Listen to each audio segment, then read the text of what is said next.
Fortune MF के साथ आपकी जमा पूंजी को कमाई का दूसरा जरिया बनाइए। इन्वेस्टमेंट करने के लिए डाउनलोड कीजिए फॉर्च्यून एमएफ ऐप। नमस्कार दोस्तों, एचडीएफसी का नया फंड ऑफर आया है, न्यू फंड ऑफर। ओके, जो 25 तारीख को, जून महीने के इस साल के 25 तारीख को बंद होने वाला है। ओके, तो फंड का नाम है HDFC banking and financial services fund. Okay, ये सेक्टोरियल फंड है। आज हम इस वीडियो में इसके बारे में बात करने वाले हैं। तो मैं विवेक पवार policyplan.com के यूट्यूब चैनल में आपका तहे दिल से स्वागत करता हूं। दोस्तों, सेकेंड लॉकडाउन के बाद एक नया फंड ऑफर आया है जो कि बड़ी एएमसी का है। सबसे बड़ी एएमसी जो है इंडिया की, एचडीएफसी म्यूचुअल फंड, उनका है ये फंड है। तो ये फंड लेना चाहिए आपको, और अगर आप लेना चाहते तो इसमें कितने साल तक बने रहना चाहिए, इसमें हमें कितने रिटर्न्स हमें मिल सकते हैं, इसमें क्या क्या रिस्क है, ये सब हम इस वीडियो में जानेंगे। आपको आसान शब्दों में इसमें हम बताने की कोशिश करेंगे, आसान शब्दों में। ओके, तो पहले जान लेते हैं एनएफओ क्या रहता है। NFO is new fund offer. Okay, जैसे आईपीओ रहता है, इनिशियल पब्लिक ऑफर। कोई भी नया शेयर लिस्ट होता है शेयर मार्केट में तो उसको आईपीओ बोला जाता है। म्यूचुअल फंड में कोई नया फंड आता है तो उसको न्यू फंड ऑफर एनएफओ बोलते हैं। एनएफओ शुरू होता है 10 रुपए से, जिसकी एनएवी आपको 10 रुपए मिलेगी। ओके, और इसकी क्लोजिंग डेट मतलब 11 तारीख को चालू हो रहा है, 25 तारीख तक ये बंद हो रहा है। मतलब 25 तारीख के बाद ये आपको 10 रुपए से नहीं मिलेगा, 10 रुपए से ज्यादा या 10 रुपए से कम में मिलेगा, क्योंकि ये जब इन्वेस्ट करेगा जो पैसा आया है उसमें तो ऊपर नीचे होगा। ओके, तो समझ लेते हैं इस फंड के बारे में। तो ये सेक्टोरियल फंड है। ओके, सेक्टोरियल फंड क्या रहता है कि एक ही सेक्टर के शेयर्स में ये पैसा लगाएगा। कौन से सेक्टर है? तो बैंकिंग एंड फाइनेंशियल सर्विसेज।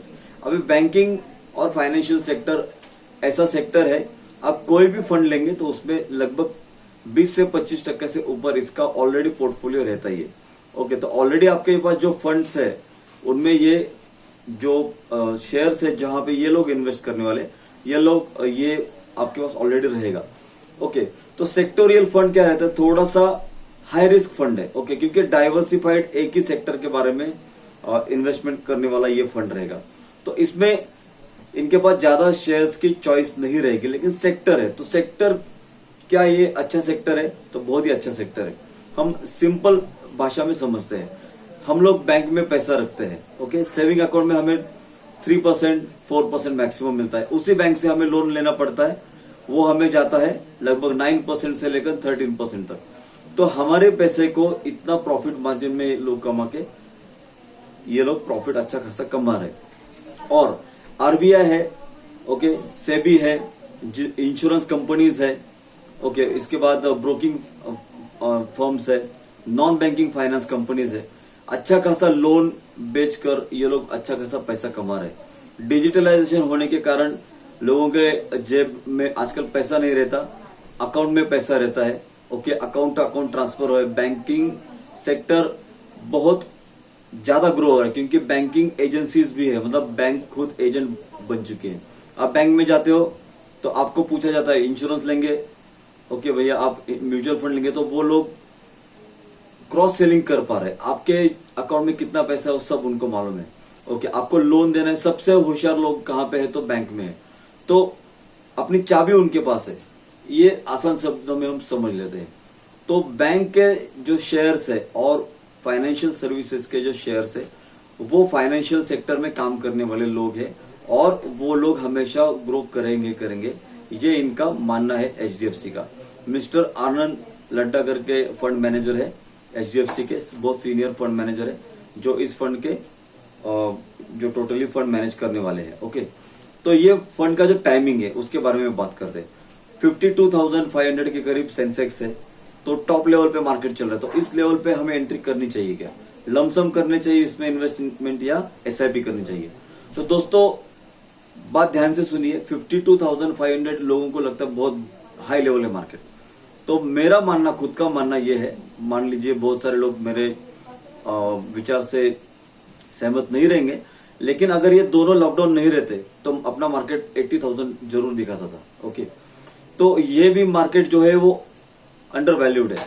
तो इस लेवल पे भी आपकी एंट्री बहुत अच्छी बनती है यहाँ पे।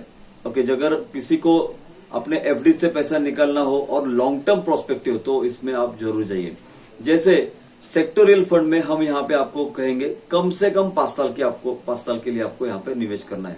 5 साल, 7 साल, 10 साल आपको अच्छा खासा मुनाफा मिलेगा। दूसरी बात, इसमें जो एज पैटर्न है, मतलब मेरी एज, वो बहुत मैटर करती है। जो लोग 55 साल के ऊपर है उन्होंने यहाँ पे अपने पोर्टफोलियो का 5% या 10% ही लगाना चाहिए। ओके, क्योंकि एज ज्यादा होने के कारण इसमें वोलेटिलिटी इस सेक्टरियल फंड में ज्यादा होने की चांसेस रहते हैं। तो अगर फंड शॉर्ट टर्म में अगर टूटता है तो उनके पास टाइम कम रहता है। जैसे जिनकी एज है 25 से लेकर 50 तक, तो उन लोगों ने अगर, और जिनका रिस्क एपेटाइट बहुत ज्यादा है, जिनको ज्यादा रिटर्न्स कमाने की इच्छा है, तो ज्यादा रिटर्न्स के लिए ये फंड बहुत अच्छा रहेगा, क्योंकि सेक्टोरियल फंड ज्यादा रिटर्न्स भी देते हैं, ज्यादा गिरते भी है। इसमें एसआईपी जो है उसको हम ज्यादा रेकमेंड करेंगे रादर देन लमसम। एसआईपी में क्या रहता है कि जितना फंड ज्यादा वोलेटल रहेगा उसमें ज्यादा रिटर्न्स आएंगे। जो वन वे जा रहा है, ज्यादा बढ़ता भी नहीं, ज्यादा गिरता भी नहीं, उसमें एसआईपी में ज्यादा रिटर्न्स नहीं आते। जबकि जहां पे वोलेटिलिटी ज्यादा रहती है, जो फंड ज्यादा गिरता है, ज्यादा बढ़ता है, तो उसी में ज्यादा रिटर्न्स आते हैं एसआईपी में।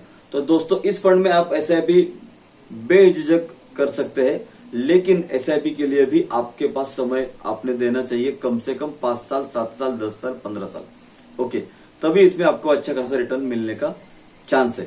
ओके, और इसमें एंट्री लोड, एग्जिट लोड नहीं है, मतलब एग्जिट लोड 1 ईयर के बाद नहीं है, 1% है बिफोर 1 ईयर। ओके, तो इसमें से हम निकल भी सकते हैं, तो स्विच करने का भी हमारे पास ऑप्शन है। ओके, तो हम लोग आपको बताना चाहेंगे दोस्तों कि सेविंग इज वेरी इंपॉर्टेंट। ये इसको एक सेविंग के नजरिए से देखिए, क्योंकि आपकी एसबीआई में एफडी है, तो उससे बेटर है कि आपका एसबीआई के शेयर में इन्वेस्ट हो।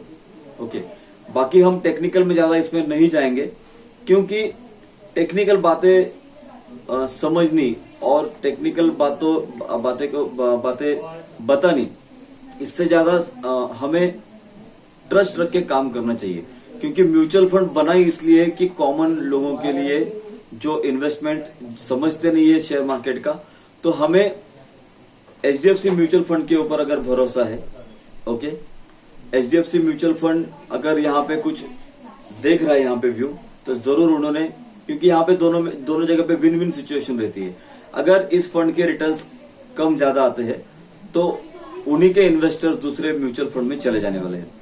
तो विन विन सिचुएशन, इन्होंने अगर अच्छा परफॉर्म किया तो नेचुरली आप लोग, सब लोग एचडीएफसी के और फंड में इन्वेस्ट करने वाले।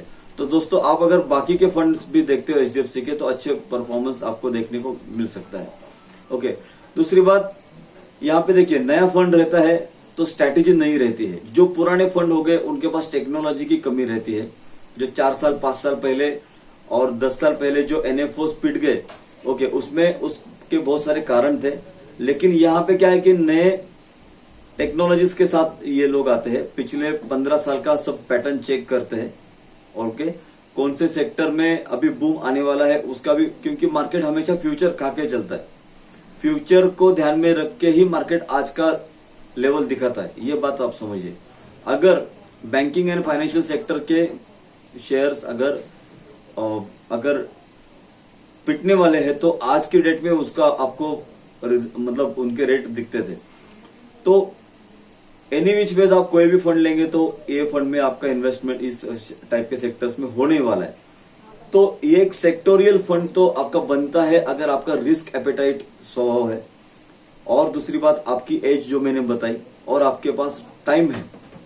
तो आपको अगर रिटर्न्स कमाने हैं through mutual fund, through SIP, through lump sum, तो जरूर आपके टोटल पोर्टफोलियो का यहाँ पे आप एक 20% तक आप यहाँ पे जरूर लगा सकते हैं। थोड़ा सा सेक्टोरियल फंड होने के कारण रिस्की है, लेकिन आप इसमें एसआईपी के लिए जरूर जाइए दोस्तों। ओके, तो एसआईपी के कारण आपका सेविंग भी बढ़ेगा। एक कारण बनता है एनएफओ का, नहीं तो एनएफओ है, हमने पैसा नहीं, एनएफओ के कारण आपका एक एसआईपी बढ़ेगा, तो आपका सेविंग तो बढ़ेगा। तो ये मैं आपको इजी वे में बता रहा हूं कि आप एनएफओ में जरूर जाइए, उसी एक कारण के लिए आपका सेविंग बढ़ने वाला है, और ये एनएफओ जरूर अच्छा रहेगा। ये हमारा व्यू है इसके बारे में। ओके, तो this is from our side. Okay, हमारा ऐप है फॉर्च्यून MF, जो आपको iOS और एंड्रॉयड दोनों प्ले स्टोर पे मिलेगा। आप वहां पे डाउनलोड करके, एकदम इजी है, इसके फीचर्स भी अच्छे हैं। ओके, 5 स्टार रेटिंग मिल चुका है हमें, बहुत सारे हमारे व्यूअर्स हैं उनकी तरफ से। तो जरूर इस ऐप को डाउनलोड कीजिए, और कुछ भी आपके सवाल है तो आप हमें डायरेक्ट पूछ सकते हैं इस NFO के बारे में, और भी कुछ आपके सवाल है, और भी कुछ फंड के बारे में, तो जरूर हमें कमेंट बॉक्स में आप लिख सकते हैं, कॉल कर सकते हैं, हमारे नंबर आपके स्क्रीन में है। तो दोस्तों, बने रहे हमारे साथ, वीडियो वॉच करने के लिए धन्यवाद। Thank you very much, bye bye. Fortune MF के साथ आपकी जमा पूंजी को कमाई का दूसरा जरिया बनाइए। इन्वेस्टमेंट करने के लिए डाउनलोड कीजिए फॉर्च्यून MF ऐप।